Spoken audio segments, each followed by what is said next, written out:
My name is Archibald Mason, and I turned 76 last Thursday.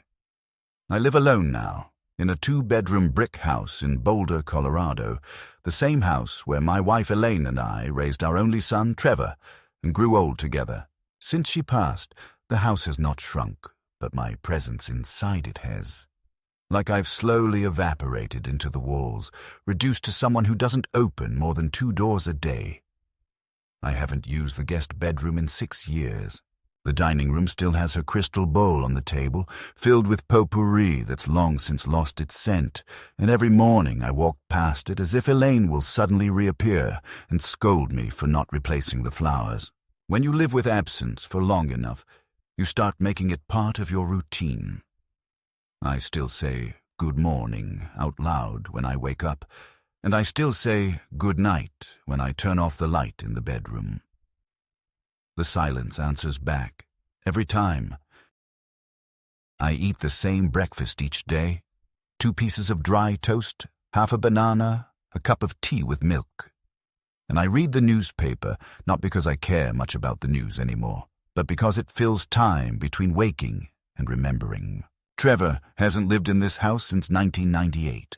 He left for Stanford, then Silicon Valley, and eventually wound up married to Janice Hawthorne, a woman whose family owns 4 properties in Aspen and whose father used to sit on the board of a private bank I couldn't afford to use even if I wanted to. Trevor is now some kind of strategist or solutions architect, which is a job title that doesn't mean anything to me, but apparently pays enough to have a house with 6 bathrooms and 2 Teslas in the garage. I don't drive anymore, glaucoma. But even when I did, the most extravagant vehicle I ever owned was a rust-red Buick that my wife christened the Ox. After Elaine died, quickly, brutally, 1 stroke and it was over, I think part of me believed Trevor would come home, not to live here, no. But I thought maybe he'd show up more than twice a year. Maybe he'd remember that I don't like coffee table conversations, that I'm not just a container for his childhood. I thought grief might bridge the years of silence between us. Instead, it only widened them.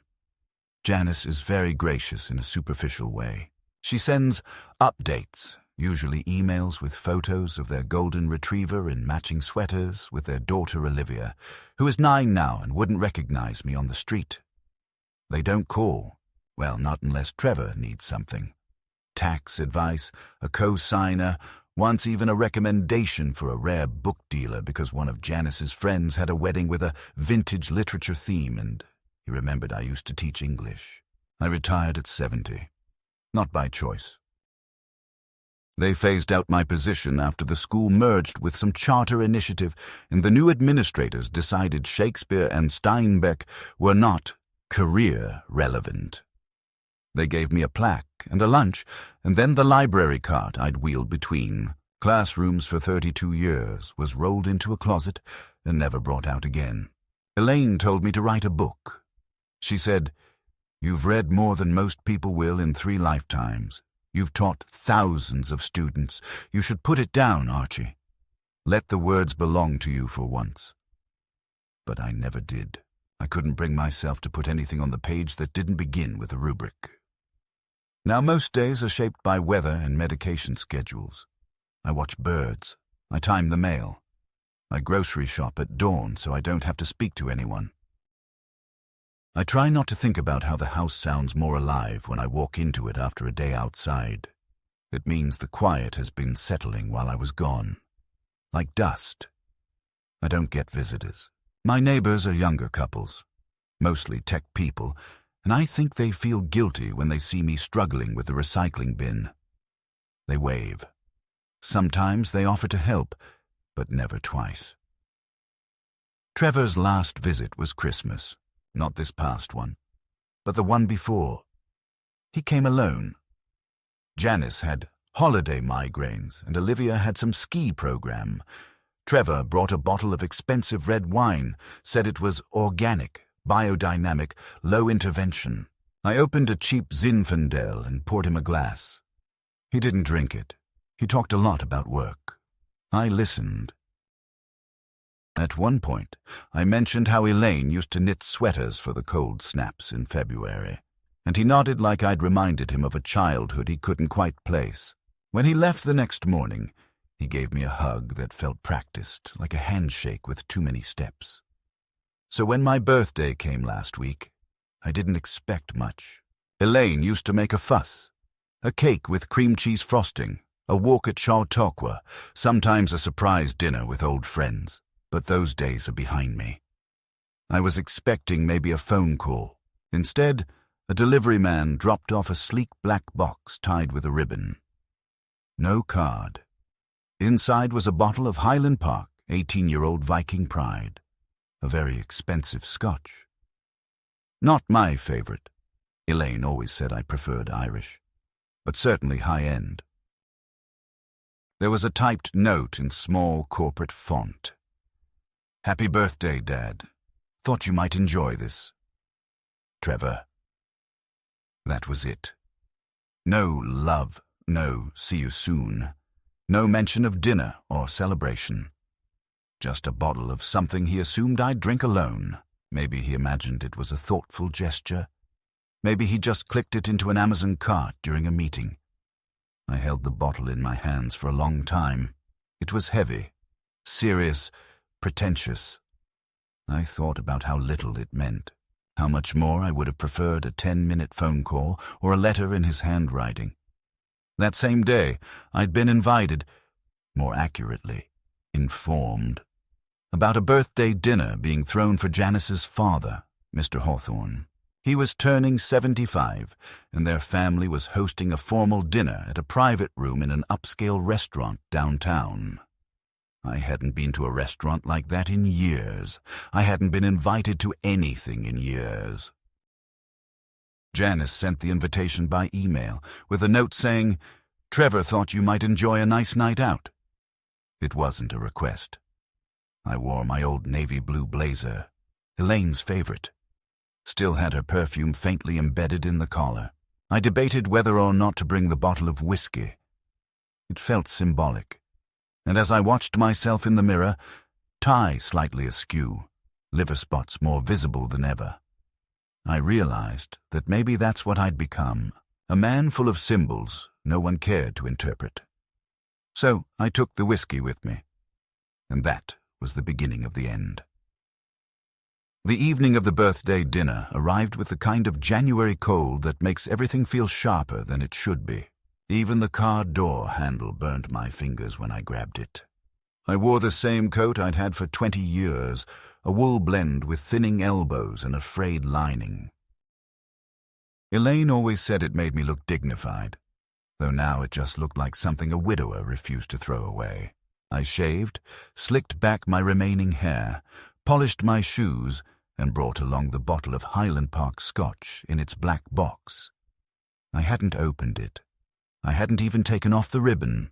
I carried it like an obligation, like something I needed to offload in order to make it through the evening. The restaurant was downtown in one of those modern, dimly lit places where the chairs are deliberately uncomfortable and the menus don't have prices. The kind of place where everyone talks about food in abstract terms. Notes of oak. Hint of bergamot. It was the sort of place Trevor never took me to, but often posted about on his social media feeds. I hadn't been in a room like that since Elaine's retirement party a decade ago, and back then the music had been Sinatra, not this barely there jazz hum that felt like it was piped in from an adjacent universe. When I arrived, the hostess greeted me by name, which meant someone had arranged everything down to the last polite detail. She led me through a winding hallway to a private room in the back. There were about 30 people already there, gathered around a long mahogany table, sipping champagne and nibbling canapes arranged like tiny architecture. Trevor was standing next to Janice, who wore a dress that shimmered like it cost more than my monthly pension. When they saw me, Janice smiled tightly and came forward, but Trevor only raised his glass slightly, as if I were another client from the office.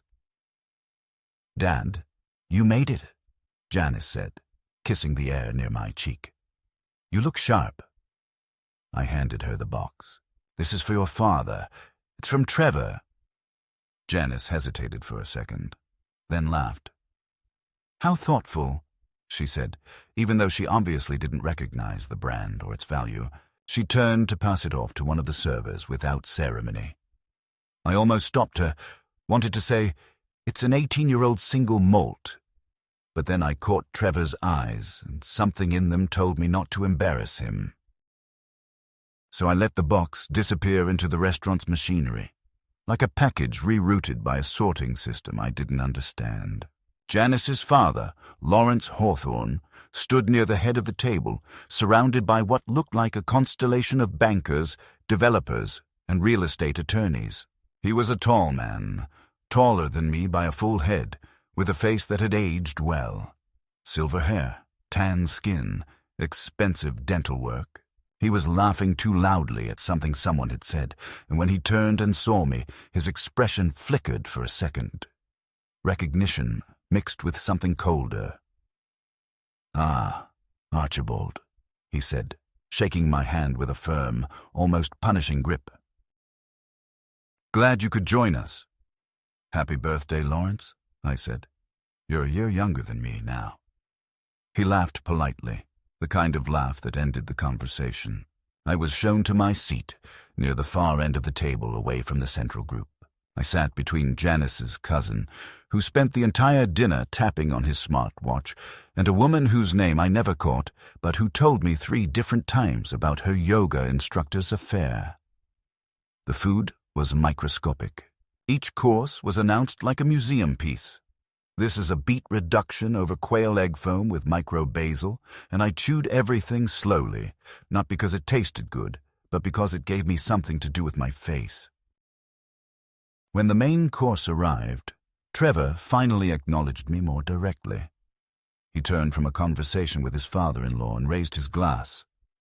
"To Dad," he said, his voice a little too loud for the moment. "Who's still kicking, 76 years and counting." There were a few polite claps, a smile or two. Lawrence added, "Let's hope I'm still upright next year, eh, Archibald?" I nodded, felt my ears burn. Janice leaned in then, wineglass in hand, and said something that she thought was affectionate. "We were worried you might not make it tonight. Trevor said you've been having some trouble getting out and about lately." I blinked. "Who said that?" "Oh, it's nothing," she said quickly. "You know, you get to a certain age and, well, Trevor worries." That was the moment something shifted. It was small, a flick of a sentence, but it stayed with me. Trevor had never said a word about worrying. Not in any of the 2-minute phone calls. Not in any email. And yet, here it was. A narrative being spun in a room of strangers. That I was frail, that I was becoming unreliable, that I was slipping. When the dessert arrived, a sphere of something that cracked under a spoon to reveal a cloud of citrus mousse, Lawrence stood to give a speech. It was long, meandering, full of stories about business ventures and golf victories and a trip to Chile with a woman who may or may not have been his 3rd wife. Everyone laughed, toasts were raised, photos were taken, and when he opened his gifts at the end of the night, he held up the black box with the Highland Park scotch and grinned like a child. "Now this," he said, "this is class." "Thank you, Trevor." Everyone applauded. Trevor smiled and nodded. He did not correct him. He did not say, "Actually, my father brought that." He let the moment pass without friction, like water flowing downhill. I watched him from across the table and really realized, how complete the distance between us had become. He didn't see me as a father anymore. Maybe he hadn't for years. He saw me as an echo of obligation, a necessary footnote in his otherwise streamlined life. On the ride home, I asked the driver to make a detour. I didn't want to go straight back to the house. I didn't want to sit in the kitchen with my cup of tea, staring at the spot where Elaine used to stand when she hummed and fried eggs. I asked to be dropped off at the Chautauqua trailhead. The sky was already dark, the air brittle with frost, and I walked only a few steps before my knees reminded me who I was now. But I stood there, facing the black outline of the Flatirons, and I thought about that bottle of scotch. How easily it had been misattributed. How quickly I had become irrelevant, even in my own gestures. There was a time Trevor would have known that wasn't just a bottle. It was a message, a line between us, offered, even if wordless. But now I wasn't sure if he'd even recognized it as something I might have taken personally. Maybe he had never really known me. Maybe he only remembered the father who graded papers late at night and forgot to cheer loud enough at his baseball games. Maybe that's the version Janice saw too, the absentee intellectual. The self-important literature teacher who couldn't keep up with a digital world. I walked back to the car slowly. My knees ached. My chest was tight, but not from cold, from something harder to name.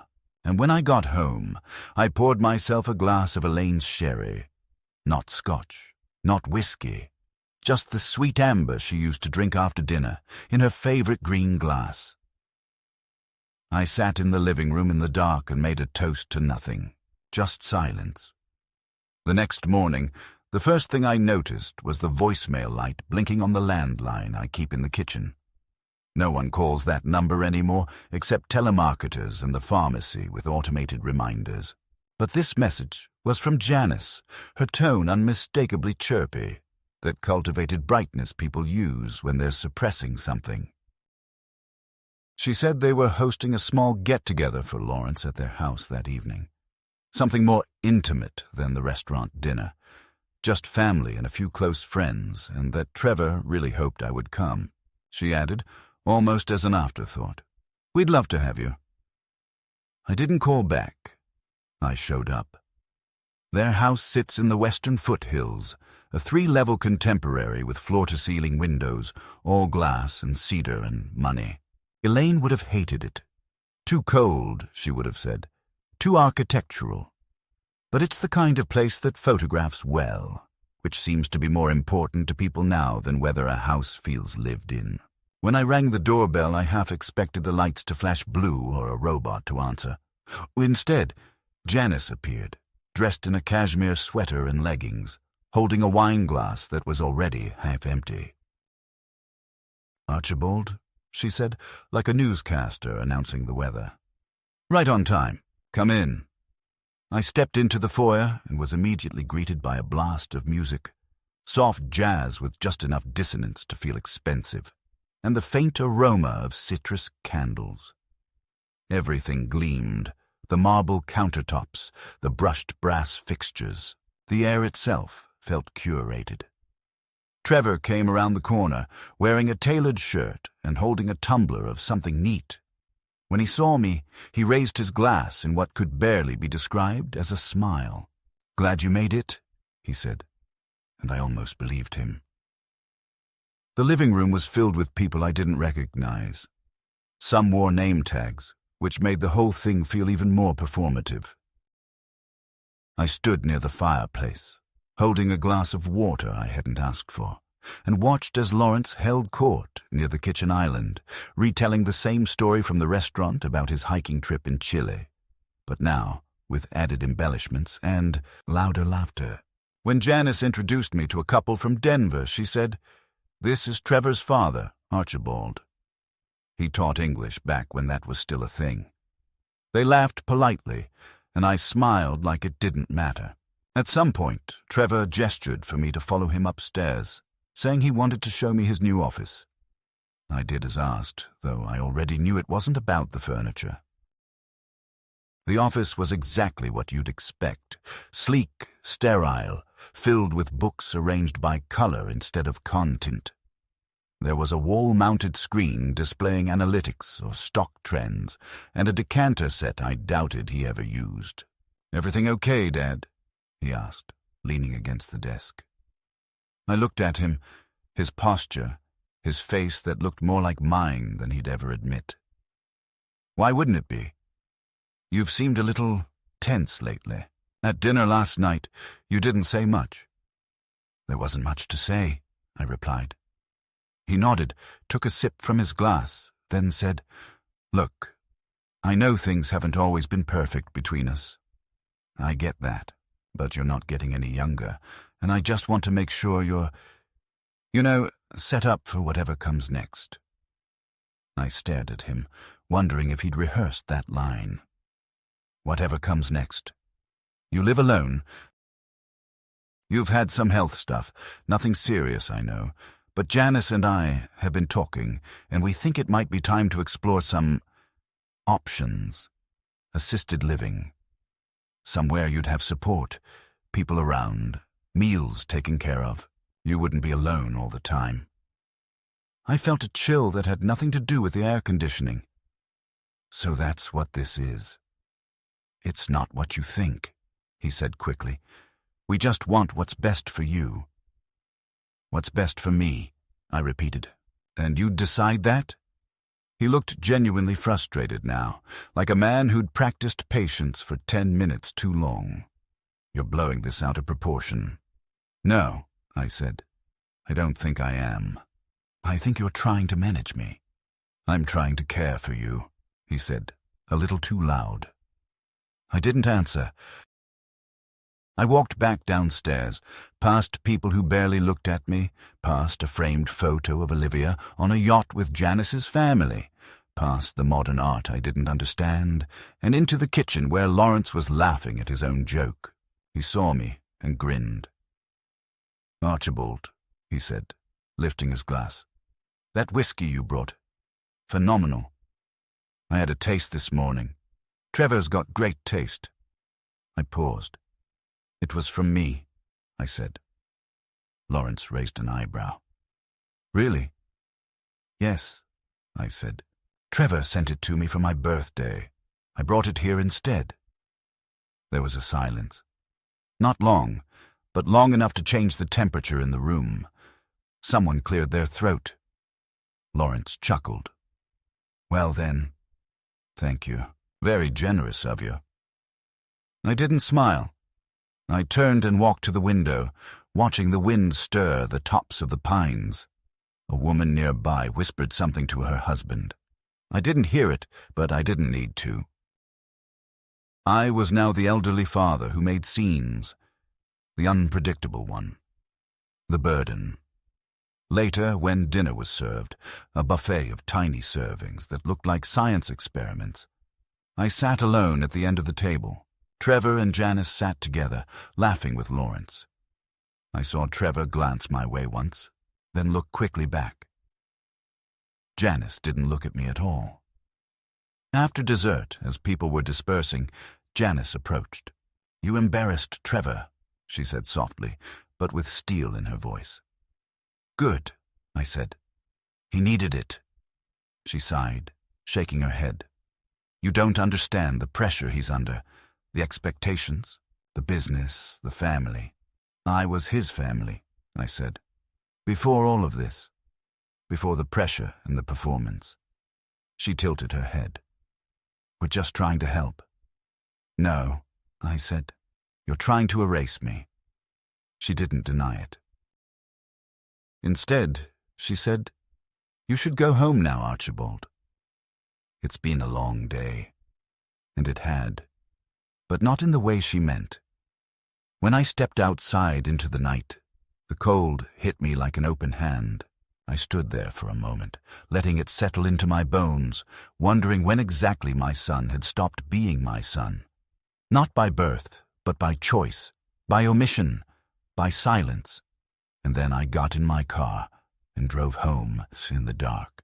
2 days after the dinner, I received a letter, not an email or text message, but an actual letter, delivered in a white envelope with a typed return address from a senior wellness consulting firm in Boulder. At first I thought it was a piece of mail meant for a neighbor or some kind of mass advertisement. But when I opened it, I found a personalized assessment packet, complete with my name, age, presumed medical history, and a note that read, "In accordance with your family's request, we have outlined a proposed care plan that will ensure safety, dignity, and support in your next stage of life." There were brochures, glossy, pastel-colored, featuring smiling men and women with walkers, activity rooms with watercolor classes, and a small print table of fees that made my throat close. I read it twice. The word facility appeared 6 times. Independence was mentioned once, and only in reference to supervised, structured environments. I didn't call Trevor. I didn't need to. This wasn't an accident. He hadn't mentioned it during our conversation upstairs, but it had already been in motion. The paperwork didn't assemble itself overnight. Someone, likely Janice, had initiated this, possibly weeks ago. What unsettled me most was the certainty with which they assumed my compliance, as if the process had already moved past consent and into logistics. That afternoon, I called my lawyer, not because I intended to start a legal battle, not yet, but because something in me, something old and private, needed to be acknowledged. Martin Rosen was a former student of mine, now well into his 50s, a sharp, fair man with kind eyes and a habit of quoting Dickinson when stressed. He didn't answer immediately, but he called me back before sunset and said, "Mr. Mason, I thought you retired to poetry, not legal disputes. What's going on?" We met for coffee the next morning, and I brought the assessment letter with me. I didn't dramatize. I just laid it out. Martin read it, frowned, and asked if I'd signed anything in the past few months. "No," I said. "But Trevor did send over a financial document a while ago. Said it was for emergency access to medical funds." I didn't read it carefully. I trusted him. Martin nodded, made a note in a small leather-bound pad, and asked me to bring him every paper I'd signed in the last year. "It's probably nothing," he said, "but I've seen these things snowball." Afterwards, I sat on a bench outside the coffee shop, watching the college students cross the street with headphones and coffees the size of their heads. One of them looked like Trevor at 19. He even had the same careless walk, the same look of someone whose future was a wide-open road. I felt a sudden sting behind my eyes, and had to look away. I used to think that raising a child meant you poured parts of yourself into them, that your voice would echo inside their decisions. But I realized then how easily that echo fades, how silence eventually wins. Back at home, I went through the desk in the study, the one Elaine had used for recipes and tax receipts and her yearly Christmas letter drafts. I found the envelope Trevor had mailed me last October. Inside was a single page, typed, and a line at the bottom for my signature. It had looked harmless. Authorization for transfer of emergency funds. I'd signed it without reading the fine print. Martin later told me it granted them joint access to one of my investment accounts, limited to health-related expenditures, a clause vague enough to cover almost anything if framed properly. That night I opened the top drawer of Elaine's nightstand. I hadn't done that in years. Inside was a stack of letters I'd forgotten existed. Birthday cards, love notes from our early years, and one sealed envelope addressed in her handwriting to me with a note on the front. "To be opened if you ever feel forgotten." I hesitated. Then I opened it. Inside was a single page. She'd written it in 2009, the year Trevor got married. She wrote, "If you're reading this, then you've probably begun to feel like the world you helped build is no longer yours. I've seen it coming. The way they look past you. The way Trevor follows Janice like she's a compass and you're the map no one uses anymore. I want you to remember. You mattered. You taught. You loved.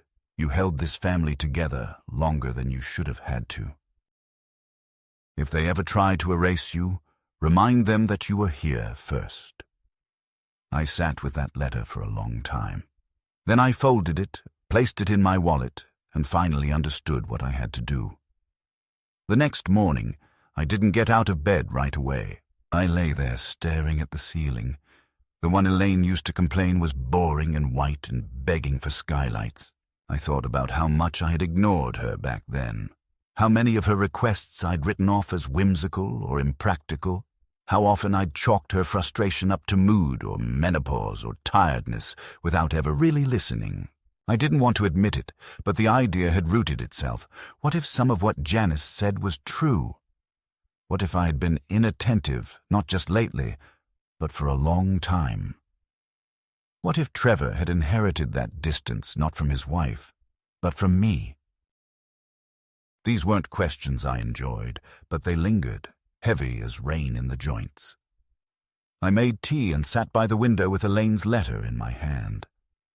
I read it again, slower this time, not for answers, but for tone, for that particular rhythm she had when she wrote to me without needing anything, just wanting to connect. There was something in the way she told me to remind them that felt like a gentle nudge rather than an order. She was never harsh, not even in death. The people who talk about grief like it's a wave forget that sometimes it's a fog. Slow, clinging, ever-present. And some mornings, it's both. At noon, I received a call from a woman named Gretchen who introduced herself as a family care coordinator, representing Janice and Trevor. She had a warm voice, the kind people use when trying to get elderly patients to cooperate with new prescriptions. She informed me that they had reserved a spot for me at a residential wellness community just outside Boulder. One with views of the foothills, integrated medical access, curated lifestyle programming, and a holistic approach to aging. I didn't say anything. I just listened. She went on to describe the weekly art therapy sessions, the chef-designed menus, the optional group nature walks. I pictured myself in a cardigan I didn't own, walking a circle around a man-made pond with people who called every meal an event. Gretchen asked if I'd like to come in for a tour. I said I'd think about it. 15 minutes later, I called Martin. "They've reserved a room for me," I said. He didn't need clarification. "Without your consent?" I exhaled. "Apparently, they think I've given it." "Send me everything," he said. "Every document they've sent you, every brochure, every point of contact." That afternoon, I pulled out my old filing cabinet and began sorting through the neglected archives of my life. Tax returns, teaching contracts, Elaine's medical bills, insurance forms, property records. I found the original deed to our house, paid off decades ago. I found the power of attorney form Trevor had slipped under my nose a year earlier under the guise of helping with long-term care planning. It was limited, non-durable, conditional, but cleverly written. Martin would know what to make of it. I scanned it all and sent him everything. The next day, Martin called back. "There's nothing binding yet," he said, "but they're trying. That form Trevor gave you last year, it's just enough to open conversations with institutions, not enough to move money or place you in care. But if they get any doctors to sign off on cognitive decline, it could shift fast." "They've already tried," I said. He paused. "You mean they've contacted someone?" "They had that evaluation packet mailed to me, with health notes I didn't provide." Martin's voice darkened. "We'll need to shut this down. Now." He suggested a preemptive medical evaluation, independent, comprehensive, with documented evidence of my mental clarity. He had a list of professionals who could conduct it, all of whom specialized in elder law and capacity certification. I agreed. Meanwhile, the silence from Trevor was telling. He hadn't followed up. No apology, no second invitation, no explanation for the firm's letter or the brochure or the whiskey. It was as if I'd been absorbed into a logistical flowchart, a task marked initiated, then left in someone else's hands to complete. I didn't recognize that version of him. Or maybe I did, and I just refused to see it. 3 days later, I had my first appointment. The doctor was a sharp-eyed neurologist with fingers like piano keys and a no-nonsense voice. She ran me through a battery of tests, spatial recall, language fluency, time orientation, abstract reasoning. At one point, she asked me to draw a clock, then looked up when I placed the hands at exactly 3:47. "Why that time?" she asked. "That's when my wife died," I said. 6 years ago. Stroke. She didn't write anything down, just nodded and moved on. Over the next 2 weeks, I met with a geriatric psychiatrist and a cognitive therapist. They all asked versions of the same questions. Did I remember names? Faces? Could I follow instructions, manage money, interpret metaphors? I answered them all. Some with fatigue, some with amusement, a few with sadness, but I answered. And each of them, at the end, said the same thing. You're capable, independent, and aware. Martin compiled the evaluations into a formal report, notarized and sealed. Then he mailed a copy to Trevor's home with a letter attached. Any further efforts to assume control over Mr. Mason's affairs without his consent will be regarded as harassment and dealt with accordingly. I didn't ask what kind of legal threat was implied. I just trusted him. A week passed, then 2. Then, without warning, I received a call from Trevor. His voice was different, strained, hollow. "Dad," he said, "we should talk." I said nothing. I didn't mean for things to go like this. I didn't know Janice had moved so quickly. Still, I didn't respond. She thought it was the right thing. You know, planning. She worries. And He trailed off. "You worry so much," I said, "that you forgot to ask me what I wanted." "I thought you were slipping," he said quietly. "You left the stove on last year. Janice said you forgot the password to your email. You keep writing checks instead of using online banking. I thought maybe—" "You thought wrong," I said. He went quiet. Then, after a long pause, "So what now?" I looked around my living room, the same faded wallpaper Elaine had chosen, the stack of books on the coffee table, the fading orchid I still watered even though I knew it wouldn't bloom again. "Now," I said, "you stay out of my way." He tried to respond. I hung up. Later that night I went into Elaine's closet. I pulled down the shoebox where she kept the things she didn't want anyone else to see. Old report cards, love letters I wrote her in college, the ultrasound photo from when she was pregnant with Trevor. I added a new envelope to that box. Inside was a copy of my capacity evaluations, my living will, and a handwritten letter.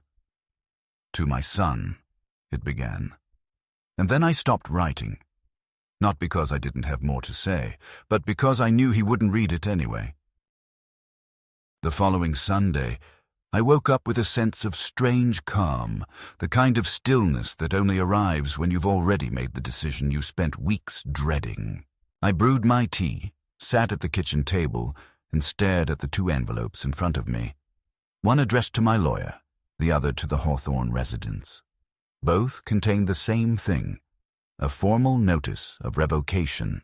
The first was my decision to revoke Trevor's limited power of attorney, which had been hanging over my life like a quiet threat.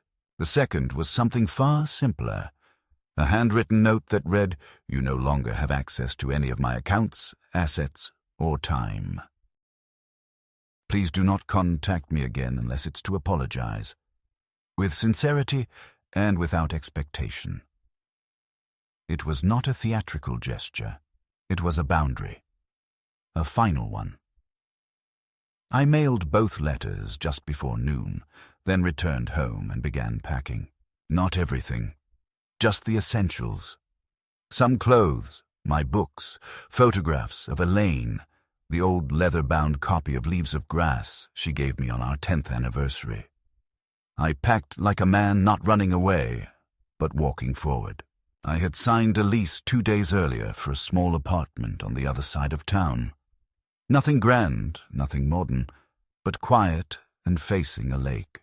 The landlord was a retired postal worker named Leonard who lived downstairs and spent his afternoons carving birds from pine blocks on his porch. When I told him I didn't have a pet, he said, "You can borrow my cat if the silence gets too loud." Moving wasn't about distance, it was about disconnection. From a house filled with ghosts and from a son who no longer saw me as anything other than a liability. By the time I finished carrying the last box to the car, I was sweating through my shirt. But I didn't feel tired. I felt clean. The house looked smaller as I stood in the driveway one last time. Elaine would have said I was being dramatic, standing there like a character in a Chekhov play. Maybe I was. But the moment deserved gravity. I didn't lock the front door out of habit. I did it with ceremony. This was the home we built, but it wasn't mine anymore. 2 days later, I received a message through Martin. Janice had contacted him, enraged about the account changes. She called it unprovoked financial retaliation. Martin told her that no explanation was required from me, and that unless she had evidence of legal wrongdoing, she should cease communication. She threatened to sue. He told her, plainly, that any suit would open the door to an examination of their behavior over the past year. She stopped responding, but it wasn't over. That Friday, I found Trevor standing at my new door. He looked thinner, not physically, but emotionally, like a man who'd been peeling away parts of himself to stay presentable. He held a paper bag in his hand. Inside was a bottle of scotch, Highland Park, the same one he'd sent me on my birthday, this time without a ribbon. "I figured I owed you," he said. I didn't invite him in. I stepped outside and closed the door behind me. He cleared his throat. "I've been thinking a lot about what you said."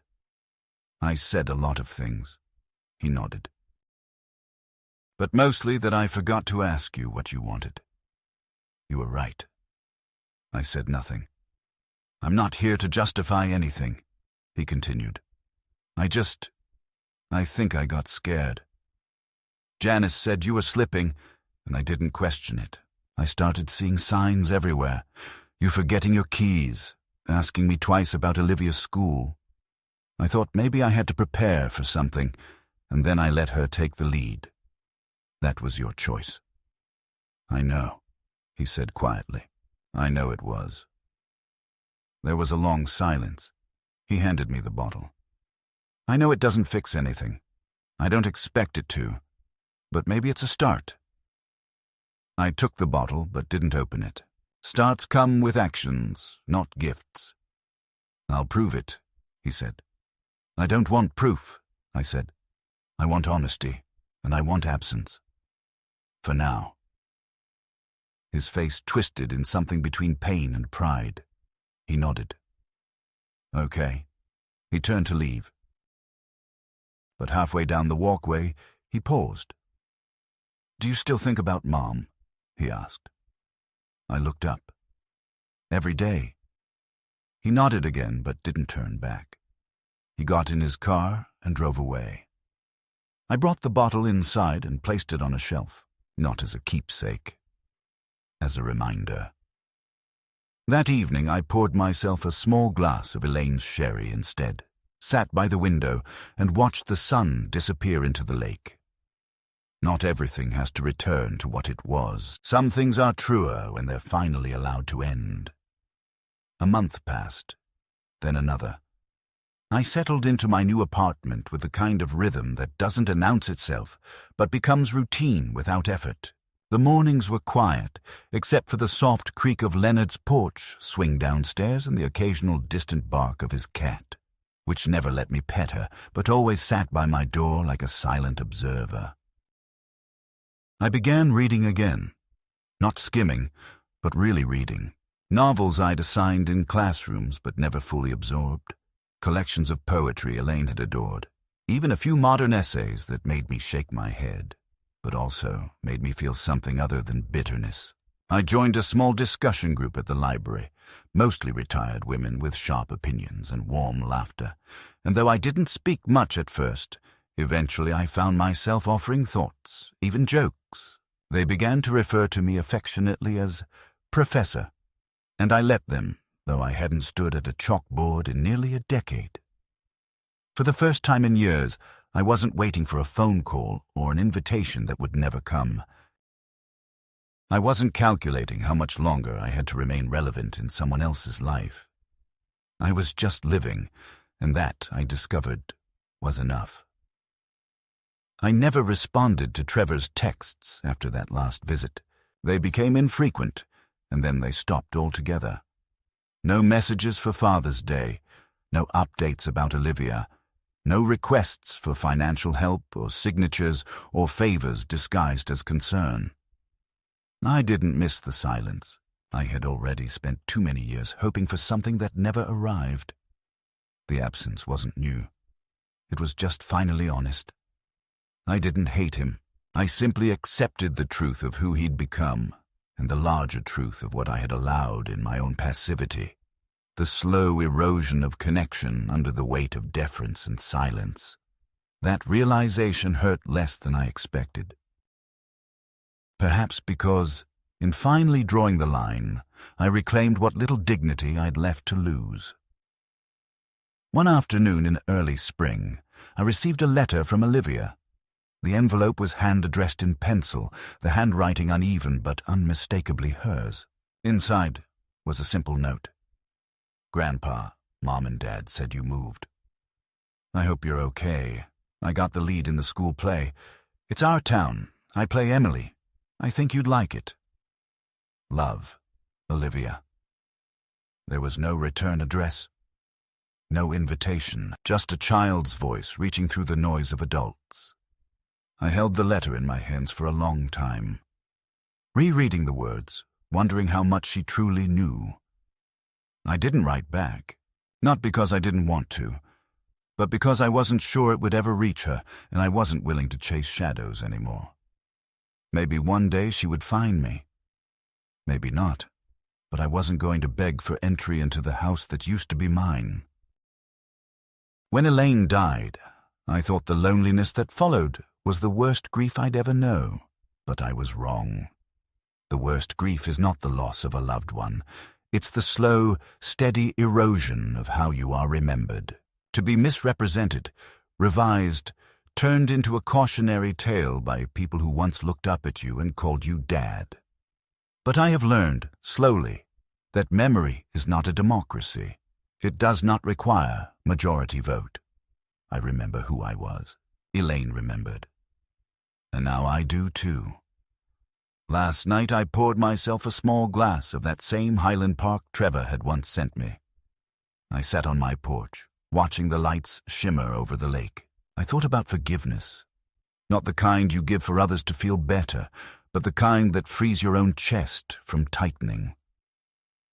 I raised the glass and said nothing out loud. There was no one to hear it anyway. But in that silence, I felt no anger, no regret, no desperate wish for repair, just a stillness, just peace. And in that moment, I understood something I had never dared admit, not even to Elaine when she was alive. Some families fracture not because of one great betrayal, but because too many small ones go unanswered. The miracle isn't keeping people together, it's knowing when to let go. So I did.